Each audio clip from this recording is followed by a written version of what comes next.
Imagina la escena. Un salón lleno de reporteros, cámaras encendidas, micrófonos apuntando hacia dos personas que se conocen mejor que nadie en este mundo. Ella lo interrumpe. Él sonríe, pero es una sonrisa que ya conoces si has vivido lo suficiente. La de alguien que aprendió a reírse de su propio dolor. Porque ya no le queda otra opción. Por eso me fui, por eso la dejé, dice él. Y ella, sin dejarlo terminar, responde con una frase que suena a broma, pero que carga el peso de 14 años de matrimonio. Porque no le aplaudía cuando bajaba a desayunar. La sala se ríe, los flashes disparan. Y tú, que llevas años creyendo conocer la historia de amor más comentada del espectáculo mexicano, te preguntas si en realidad alguna vez supiste algo. Durante más de una década, el público repitió una misma versión de los hechos como si fuera un evangelio. Que los celos de él la asfixiaron. Que la desconfianza lo carcomió por dentro hasta que no quedó nada que salvar. Se dijo en los pasillos, se escribió en las páginas de la prensa rosa, se comentó en los programas de espectáculos con esa mezcla de morbo y compasión que tan bien conocemos los que crecimos viendo caer, una tras otra, a las parejas doradas de la televisión mexicana. Pero lo que nadie te contó, lo que se quedó enterrado bajo años de rumor y de silencio cómplice, es que la verdad es mucho más incómoda que un simple ataque de celos. Y hoy, por fin, la vamos a contar completa. Esta es la historia de Lucero y Manuel Mijares. La historia de cómo dos ídolos de la canción y la pantalla construyeron, ante los ojos de todo un país, el matrimonio perfecto. Y de cómo poco a poco, sin gritos, sin escándalo público, sin ese tipo de traición que uno espera en las telenovelas que ambos protagonizaron, ese matrimonio se fue apagando hasta convertirse en cenizas. No hubo un villano fácil de señalar. No hubo una tercera persona en la foto que pudiéramos odiar sin culpa. Lo que hubo fue algo más triste, más silencioso, y por eso mismo más doloroso. Dos vidas que crecieron en direcciones opuestas mientras el país entero seguía creyendo que caminaban de la mano. Para entender cómo se llega a ese salón de prensa, a esa broma amarga frente a los micrófonos, hay que volver atrás. Hay que volver a la época en que México todavía creía en los cuentos de hadas de la televisión. Cuando Televisa fabricaba parejas ideales con la misma precisión con la que fabricaba telenovelas. Y cuando el público no se cuestionaba si lo que veía en pantalla era real o era simplemente un producto bien vendido. Detente aquí un instante, porque para entender de verdad esta historia, hace falta entender primero el mundo que la hizo posible. Hablamos de una época en que la televisión mexicana funcionaba como una gran fábrica de sueños, donde cada rostro conocido pertenecía, de alguna manera, a un engranaje mucho más grande que su propia voluntad. Los artistas de aquella generación no elegían del todo su destino público. Ese destino se lo escribían, en gran medida, los productores, los programas de espectáculos, las revistas que decidían qué romance merecía portada y cuál se quedaba en el olvido. Si naciste antes de los 90, seguro recuerdas las tardes de domingo con la novela en la sala, la revista TV y novelas sobre la mesa de la cocina. Y esa costumbre tan mexicana de hablar de los artistas como si fueran parte de la familia. Era un tiempo distinto. Un tiempo en que la intimidad de una estrella era, en el fondo, un bien público que todos sentíamos con derecho a consumir, a opinar, a defender o a condenar según nos convenía. A mediados de los años 80, dos jóvenes talentosos coincidieron en el set de una película. Ella ya era, desde niña, una de las voces más queridas de México, la que todos llamaban con cariño la novia de América, un apodo que en ese momento parecía un regalo y que con los años se convertiría casi en una condena, porque ¿qué pasa cuando toda una nación decide que tú le perteneces un poco a ella también? Él venía de una carrera que empezaba a despegar con fuerza, con esa voz grave y esas baladas que sonaban en cada radio del país. Se conocieron trabajando. Se admiraron primero como colegas, y solo años después, cuando ambos ya habían vivido otras historias, otros amores que la prensa de la época documentó con lujo de detalle, el destino los volvió a cruzar. Cuando finalmente se enamoraron, ya eran adultos con carreras consolidadas. con una madurez que, según ellos mismos contarían después, fue lo que le dio a esa relación una base distinta a la de sus romances anteriores. Y aquí es donde tienes que detenerte a pensar en algo. En la época de oro del espectáculo mexicano, cuando dos estrellas de ese calibre se enamoraban, no era solo un asunto privado, era un acontecimiento nacional. Era material para portadas de TV y novelas, para especiales en Diario de la Fama, para horas de programación en los noticieros de espectáculos. El amor de dos famosos, en ese México de finales del siglo pasado, dejaba de ser de ellos en el momento en que se hacía público. Pasaba a ser propiedad de todos.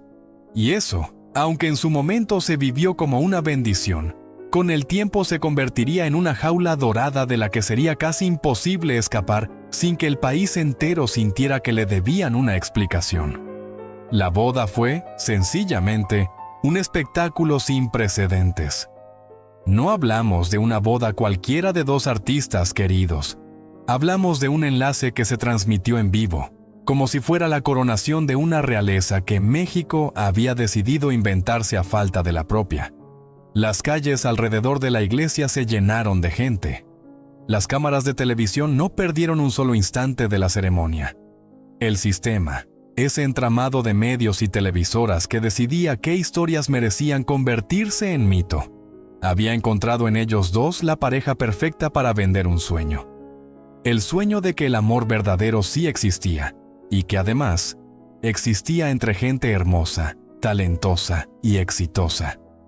Nadie en ese momento se detuvo a pensar en el precio que tendrían que pagar por sostener ese sueño frente a las cámaras durante los años siguientes. Y es que ahí está, precisamente, la trampa invisible que tantas veces hemos visto repetirse en la historia del espectáculo mexicano. Cuando dos figuras públicas deciden casarse, el país no solo celebra su felicidad, también empieza, casi sin darse cuenta, a exigirles que esa felicidad dure para siempre. Se vuelve casi un contrato no escrito entre el ídolo y su público. Tú me diste el cuento de hadas, ¿ahora tienes que sostenerlo? Cualquier grieta que aparezca después, cualquier distancia, cualquier silencio entre ambos, será leído no como algo humano y comprensible, sino como una traición al sueño colectivo que ayudaron a construir. Con el tiempo, esa exigencia silenciosa se convertiría en una de las cargas más pesadas que tendrían que sobrellevar. Mucho antes de que su matrimonio mostrara la primera grieta real. Los primeros años de matrimonio se vivieron, según todo lo que se contó públicamente entonces, con la misma intensidad con la que se habían enamorado. Llegaron los hijos. Llegó la estabilidad. Llegaron las giras conjuntas, los conciertos donde compartían escenario, y el público los ovacionaba no solo por su talento, sino por representar algo que en la industria del espectáculo es casi una rareza. Una pareja que parecía, contra todo pronóstico, haber encontrado la fórmula para que el amor sobreviviera a la fama. Y aquí quiero que pienses en algo con cuidado, porque lo que estaba a punto de desgastar esa relación no fue un engaño escandaloso, no fue una traición de telenovela con testigos y evidencias. Fue algo mucho más común, mucho más humano, y por eso mismo mucho más difícil de perdonar cuando finalmente uno se da cuenta de lo que costó. Fue el tiempo. Fue la ausencia. Fue la distancia que se acumula día tras día entre dos personas que aman su trabajo casi tanto como se aman entre ellos. Durante los años que siguieron a la boda, mientras el público seguía viendo en las revistas las fotografías de una familia perfecta, en la vida real ocurría algo que muy pocos se atrevían a decir en voz alta. Ella viajaba constantemente por sus giras y por las novelas que protagonizaba, grabaciones que se extendían durante meses y que la mantenían fuera de casa capítulo tras capítulo. Él, por su parte, sostenía una carrera propia que también exigía viajes, presentaciones, compromisos que lo alejaban igual de tiempo. Los dos, cada uno atrapado en la maquinaria imparable del éxito, empezaron a acostumbrarse a una dinámica en la que, como él mismo reconocería años después frente a las cámaras, estaba uno o estaba el otro. Imagina construir un hogar entre dos personas que rara vez coinciden bajo el mismo techo.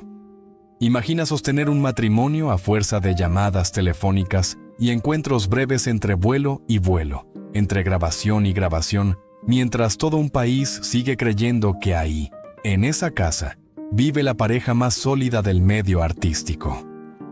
Piensa también en lo que significaba para dos artistas de esa magnitud decir que no a un proyecto, a una gira, a una novela que podía marcar un antes y un después en la carrera. En la época de oro y en los años que la sucedieron, el éxito no esperaba a nadie. Si tú no tomabas el papel, si tú no aceptabas la gira, alguien más lo haría. Y tu lugar en la cima, tan difícil de conseguir, podía perderse en cuestión de meses. Así que ni ella ni él se permitieron el lujo de frenar. Siguieron aceptando proyectos, siguieron viajando, siguieron alimentando esa maquinaria que los había convertido en ídolos, sin darse cuenta quizás de que cada sí profesional era también un pequeño no silencioso hacia la relación que dejaban en pausa en casa. No fue una decisión consciente de abandono, fue más bien la consecuencia natural de vivir dentro de una industria que jamás perdona a quien se detiene, ni siquiera por amor. Y aquí es donde debemos hablar de algo que rara vez se menciona cuando se cuenta esta historia: la soledad de los hijos criados en medio de ese vaivén de aeropuertos y sets de grabación. No para señalar ninguna negligencia, sino para entender el contexto completo. Dos padres que amaban profundamente a sus hijos, pero que también cargaban con la responsabilidad de sostener carreras que exigían ausencias constantes, tuvieron que aprender a construir vínculos familiares a partir de los momentos que sí lograban compartir, en lugar de a partir de una rutina estable, como la que muchas familias dan por sentada. Ese equilibrio, tan difícil de lograr, terminaría siendo, paradójicamente, uno de los pocos hilos que siguieron sosteniendo la relación entre ambos, incluso después del divorcio. El compromiso compartido de no dejar que la ruptura de la pareja se convirtiera también en la ruptura de la familia. Fue en esos años cuando empezó a circular el primer rumor que hoy queremos desmontar frente a ti. La prensa de espectáculos, siempre hambrienta de un ángulo más jugoso que el simple desgaste cotidiano, empezó a especular con algo más escandaloso: una posible infidelidad. Se hablaba en los pasillos de la farándula, se insinuaba en columnas de chismes, se sugería sin pruebas y sin nombres concretos. Y aquí es donde el sistema, ese aparato mediático que tantas veces construyó y destruyó carreras según le convenía, mostró su cara más despiadada: alimentar un rumor sin sustento durante años, dejar que la sospecha flotara sobre una pareja sin nunca comprobarla, es una forma de traición silenciosa hacia quienes son señalados. Con el paso del tiempo, y ya lejos del ojo público inmediato, ambos desmentirían con claridad esa versión. No hubo affair confirmado. No hubo la tercera persona que la prensa amarillista tanto necesitaba para justificar una ruptura.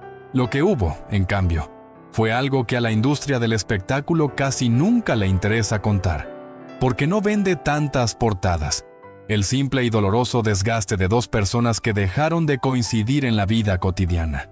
Pero piensa, por un segundo, en el daño que ese tipo de rumor sin fundamento provoca en una pareja real, de carne y hueso, no en un personaje de telenovela.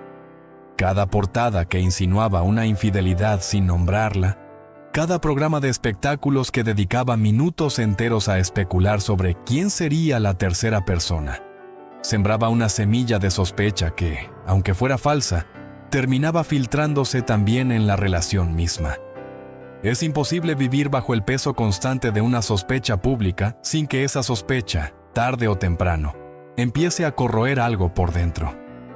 Ese fue, quizás, uno de los primeros actos de traición real en toda esta historia. No el de un cónyuge hacia el otro, sino el de un sistema mediático dispuesto a inventar sombras donde no las había, solo para mantener viva la atención del público sobre una pareja que, en realidad, apenas empezaba a enfrentar los problemas mucho más ordinarios de cualquier matrimonio sometido a las exigencias de dos carreras artísticas en su punto más alto. Y aquí conviene detenerse también en algo que la nostalgia suele maquillar. En aquellos años, el matrimonio siguió proyectando hacia afuera una imagen de solidez casi inquebrantable. Se les veía juntos en galas benéficas, en portadas de fin de año, en esas ediciones especiales de diciembre, donde las revistas repasaban lo mejor y lo peor del espectáculo durante los 12 meses anteriores. Ellos, invariablemente, aparecían en la columna de lo mejor, la pareja que demostraba que sí se podía, que el amor y la fama no eran incompatibles. ¿Cuánto pesa, cuando lo piensas con calma, cargar durante años esa etiqueta de ejemplo a seguir, sabiendo en privado que la relación ya empezaba a resquebrajarse por dentro? ¿Cuánto cuesta sonreír para una cámara, mientras en casa el silencio se vuelve cada vez más largo, entre dos personas que apenas coinciden bajo el mismo techo? Y aquí llega uno de los giros que quiero que grabes bien en la memoria, porque cambia por completo la forma en que hasta ahora entendías esta historia. Años después de su separación, en una entrevista que se volvería determinante para entender lo que realmente pasó puertas adentro, él confesó algo que sorprendió a quienes seguían aferrados a la idea de los celos como culpables de todo. Contó que, en algún punto de su matrimonio, la distancia se había vuelto tan grande que terminaron viviendo bajo el mismo techo, pero prácticamente como desconocidos que compartían dirección. Lo describió con ese humor amargo que solo da el tiempo, comparándolo con la manera en que la realeza británica organiza sus palacios. Un ala para uno, un ala para el otro. Detente un segundo a pensar en la crudeza de esa imagen. Dos personas que el país entero seguía imaginando abrazadas frente a una chimenea. En realidad llevaban tiempo habitando espacios separados de la misma casa, dos alas de un mismo edificio que ya no compartían nada más que la dirección postal. ¿Te das cuenta de lo que esto significa? Significa que mientras las revistas seguían publicando fotografías de fin de semana en familia, mientras la televisión los mostraba juntos en galas y premiaciones, en privado la relación ya llevaba tiempo funcionando en piloto automático. No fue una traición de un solo golpe. Fue una traición lenta, hecha de ausencias acumuladas, de agendas que nunca coincidían, de dos carreras que crecieron con tanta fuerza que terminaron por asfixiar el espacio que debía ocupar la pareja. Y si algo hemos aprendido de las historias que contamos en este canal, es que ese tipo de desgaste silencioso duele más, cala más hondo, que cualquier escándalo con nombre y apellido. Porque no hay a quién culpar, no hay una cara que odiar. Solo queda la pregunta incómoda de si el éxito, ese mismo éxito que los hizo ídolos de todo un país, fue también lo que terminó por separarlos. Detente aquí, porque este es el momento exacto en que la historia que todos creían conocer se derrumba frente a la evidencia de sus propias palabras. Durante años, el rumor de los celos necesitaba un culpable claro. Un hombre incapaz de tolerar el brillo de su esposa, consumido por la sospecha, vigilando cada paso de ella con desconfianza enfermiza. Esa versión era cómoda. Era fácil de repetir en una sobremesa, fácil de ilustrar en una portada con una fotografía sacada de contexto. Pero la imagen real, la de dos alas separadas dentro de la misma casa, cuenta una historia completamente distinta. No habla de un hombre celoso vigilando a su esposa. Habla de dos personas agotadas, dos carreras que no dejaban espacio para la convivencia diaria. Dos adultos que, sin proponérselo, dejaron de construir intimidad hasta convertirse en compañeros de dirección más que en compañeros de vida. Y eso, aunque no tenga la fuerza dramática de un escándalo de infidelidad o de celos destructivos, es en realidad mucho más doloroso de asumir, porque no permite culpar a nadie más que al propio ritmo imposible que ambos habían elegido sostener. En marzo de 2011, después de 14 años de matrimonio, el país despertó con una noticia que muchos se negaban a creer. La pareja que representaba la estabilidad en un medio conocido por sus rupturas escandalosas, anunciaba su divorcio. Lo hicieron, hay que decirlo con honestidad, de una manera que contrastaba enormemente con el circo mediático al que Televisa y Televisión Azteca solían someter a sus estrellas en momentos así. Emitieron un comunicado conjunto. No hubo pleitos públicos, no hubo declaraciones cruzadas llenas de reproches. No hubo la guerra de versiones que el público, mal acostumbrado por años de prensa rosa sensacionalista, esperaba ansiosamente. Explicaron que la decisión llevaba meses tomada, que habían buscado el momento y la forma de hacerlo con el mayor respeto posible, pensando sobre todo en el bienestar de sus 2 hijos. Imagina, por un momento, la disciplina emocional que exige algo así. Saber, durante meses, que tu matrimonio ha terminado, y sin embargo seguir cumpliendo compromisos públicos, seguir sonriendo en las presentaciones ya pactadas, seguir sosteniendo frente a las cámaras una normalidad que en privado ya no existía.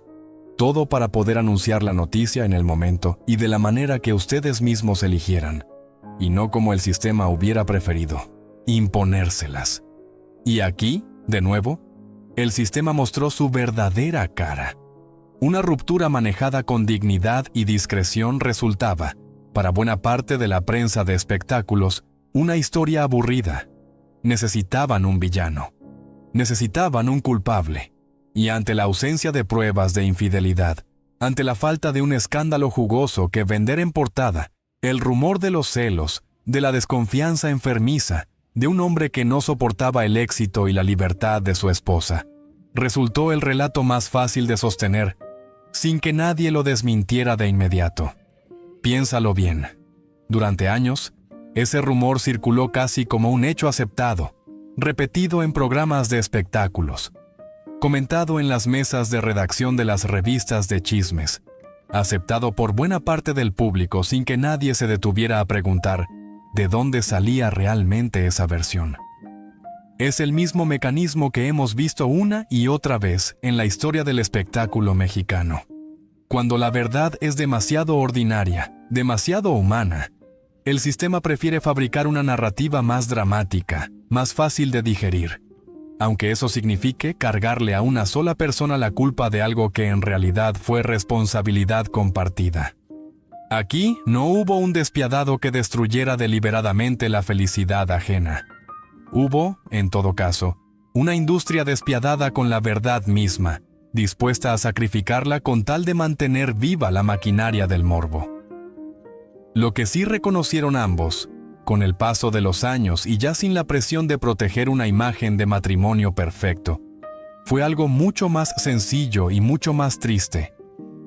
Ella misma llegó a confesar, en una entrevista donde se permitió hablar con una sinceridad que pocas veces mostraba en público, que el divorcio había sido uno de los grandes fracasos de su vida. Que se habían casado creyendo, como se cree a esa edad y con esa ilusión, que el matrimonio sería para siempre.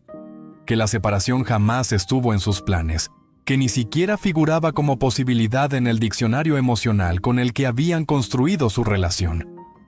Imagina el peso de decir eso en público, de admitir frente a las cámaras que aquello que el país entero celebró como un cuento de hadas, terminó siendo para ella una de sus derrotas más dolorosas. No hay nada de vergonzoso en fracasar en el amor. Pero sí hay algo profundamente injusto en que, además de cargar con ese dolor privado, tuvieras que sostenerlo bajo el peso de millones de personas que se sentían con derecho a opinar, a juzgar, a decidir de quién había sido la culpa.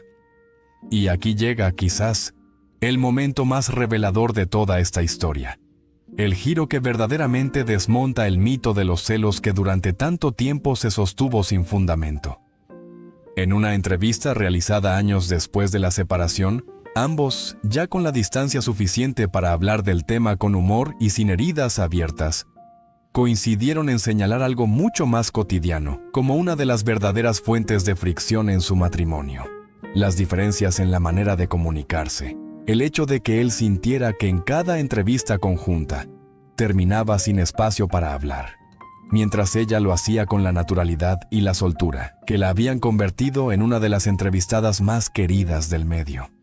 Lo que en su momento se vivió como pequeñas fricciones domésticas, discusiones sobre quién hablaba más en una rueda de prensa, sobre pequeños gestos de reconocimiento que faltaban en el día a día, terminó siendo contado por ellos mismos con humor, parte de lo que fue erosionando la relación. No hay ahí ningún monstruo, no hay ningún despiadado calculando cómo hacer daño. Hay, simplemente, dos personas incapaces de sostener bajo el peso de la fama algo tan frágil y tan cotidiano como la costumbre de escucharse el uno al otro. Ahora bien, aquí es donde debemos hablar del karma, esa palabra que tanto le gusta a la prensa de espectáculos cuando busca darle un cierre moral a una historia. Porque lo cierto es que en este caso, el karma no llegó en forma de tragedia, de ruina o de castigo evidente. El karma, si es que podemos llamarlo así, llegó en la forma más inesperada posible, en la manera en que ambos decidieron reescribir el final de su historia. En lugar de convertirse en enemigos, en lugar de alimentar durante años la narrativa de traición y rencor que el público esperaba, Lucero y Mijares hicieron algo que en la historia del espectáculo mexicano resulta casi revolucionario. Construyeron, después del divorcio, una amistad que muchos calificarían de ejemplar. Siguieron trabajando juntos en proyectos musicales. Compartieron escenario en giras que llenaron auditorios enteros de gente que quería verlos, no ya como la pareja perfecta, sino como dos amigos que sobrevivieron a su propio final. Llegaron incluso a vivir, según se ha contado, en el mismo condominio, separados apenas por unos pasos, criando a sus hijos con una cercanía que muy pocas parejas divorciadas logran sostener. Piensa en lo que representa la gira que ambos bautizaron como Entre Amigos. No es un dato menor, ni mucho menos casual. El nombre que eligieron para presentarse juntos sobre un escenario más de una década después de haber firmado su divorcio. En un medio donde tantas parejas terminan convertidas en enemigos irreconciliables, donde los pleitos legales se filtran a la prensa y las declaraciones cruzadas alimentan portadas durante meses, ellos decidieron llamar a su reencuentro artístico exactamente por lo que era: la amistad que sobrevivió al matrimonio. Cada función de esa gira se convirtió en una especie de ritual colectivo para un público que necesitaba creer que el amor, aunque cambie de forma, puede seguir existiendo sin necesidad de rencor. Y ojo, porque esto también dice algo sobre nosotros como audiencia. Durante años exigimos el escándalo, el pleito, la revancha, y cuando finalmente se nos ofreció la posibilidad de presenciar algo distinto, una reconciliación genuina construida con tiempo y respeto, terminamos llenando auditorios enteros para aplaudirla. Tal vez, en el fondo, siempre quisimos creer más en esta versión que en la del rencor eterno que la prensa insistía en vendernos. Fue precisamente en el marco de esas presentaciones conjuntas donde ocurrió la escena con la que abrimos esta historia. Esa rueda de prensa donde, entre risas cómplices, ambos terminaron por desmontar frente a los micrófonos el mito que durante años había circulado sobre su separación.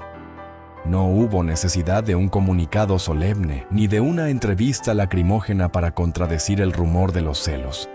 Bastó con dejarlos hablar con la confianza que solo da el tiempo y la sanación real. Y la verdad, mucho más sencilla y mucho más humana que cualquier versión de traición, terminó por salir a la luz sin que nadie tuviera que forzarla. ¿No te parece que ahí hay una lección incómoda para todos los que crecimos consumiendo el morbo de la prensa rosa?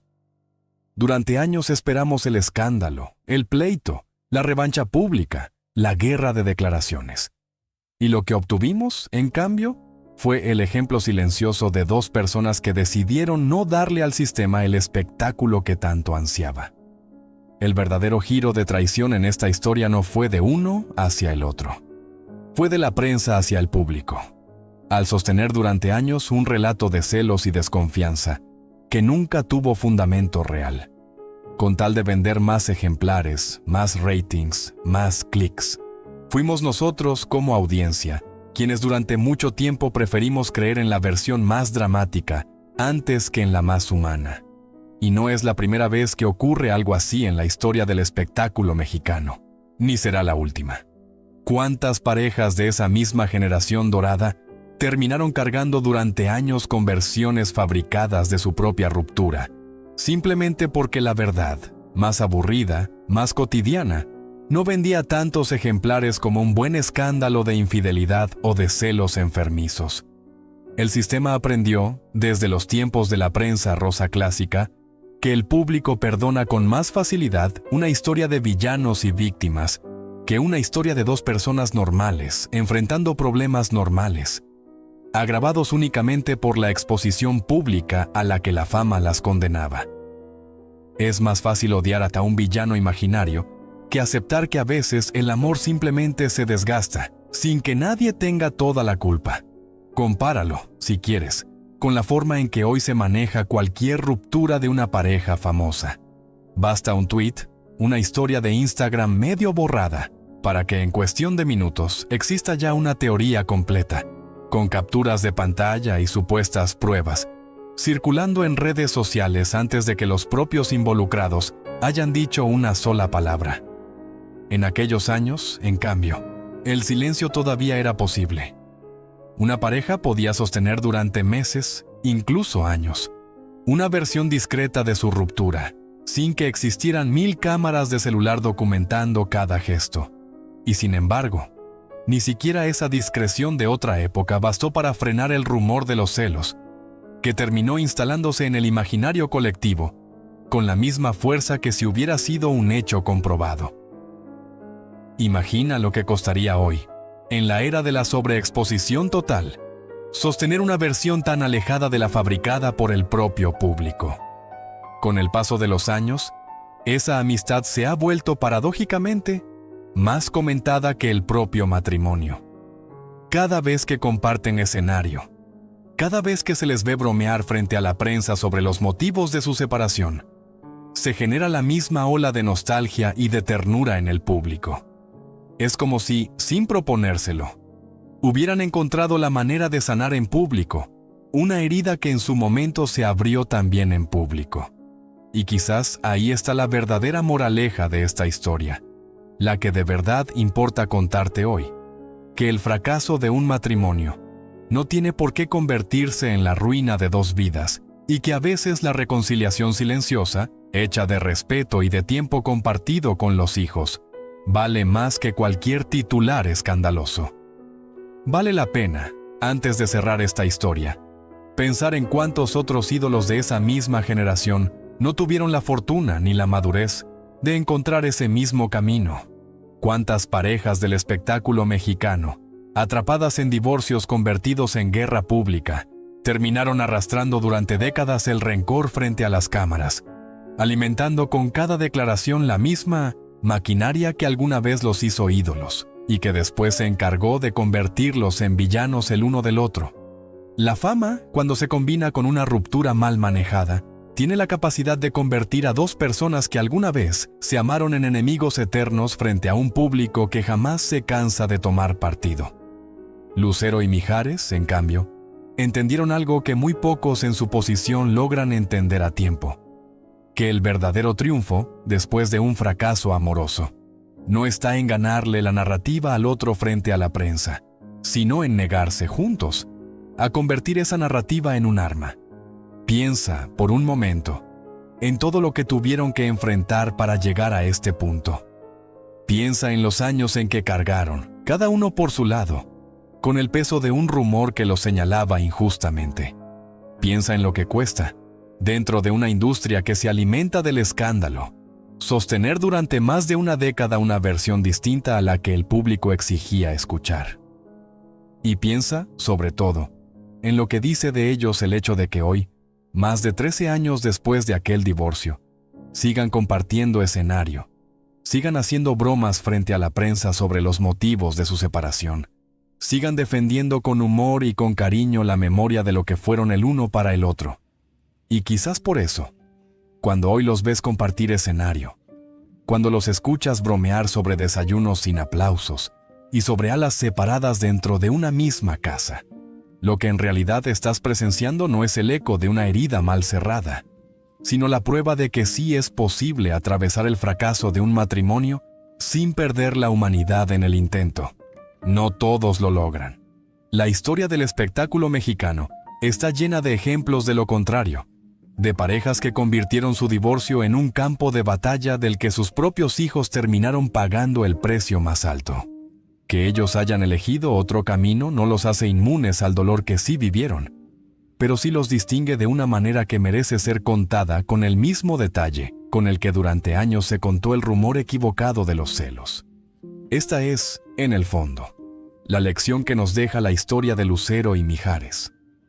Que en el mundo del espectáculo, donde tantas veces el sistema fabrica villanos para vender más ejemplares, la verdad suele ser mucho más sencilla y mucho más humana de lo que la prensa amarillista está dispuesta a admitir.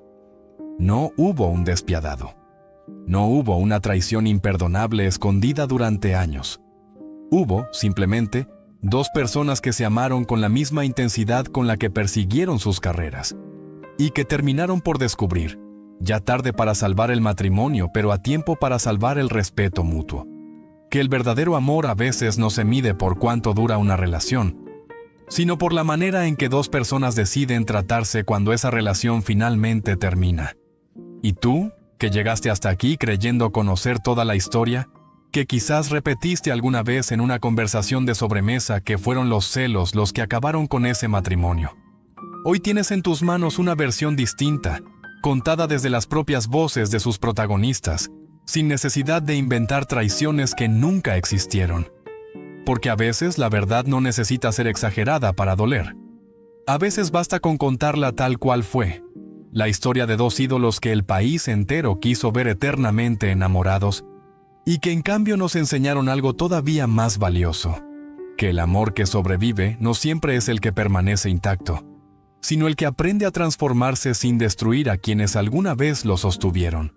Y si esta historia te hizo replantearte todo lo que creías saber sobre ellos, quizás valga la pena preguntarte cuántas otras versiones que damos por ciertas en el mundo del espectáculo son, en realidad, la misma clase de rumor sostenido por años de silencio cómplice. Porque al final, lo que queda de esta historia no es un cuento de traición ni un capítulo más para alimentar el morbo con el que tantas veces hemos consumido las vidas ajenas. Lo que queda es algo mucho más valioso, y por eso mismo mucho más difícil de contar en un titular. La imagen de dos personas que se atrevieron a fracasar en público, sin dejar que ese fracaso definiera el resto de sus vidas, ni el vínculo que construyeron con sus hijos. En un medio que tantas veces exige que sus ídolos sean perfectos, que sus matrimonios sean eternos, que sus separaciones sean sangrientas para tener sentido. Lucero y Mijares eligieron otro camino, más callado, más maduro, y por eso mismo más difícil de vender en portada. Quizás ahí está, después de todo, la verdadera lección que esta historia tenía guardada para ti. Que no todas las traiciones vienen de la persona que amamos. A veces la traición más profunda viene de quienes construyen, alrededor de nuestras vidas privadas, versiones convenientes que nada tienen que ver con la verdad, solo para mantenernos entretenidos, solo para vendernos una emoción fácil de consumir.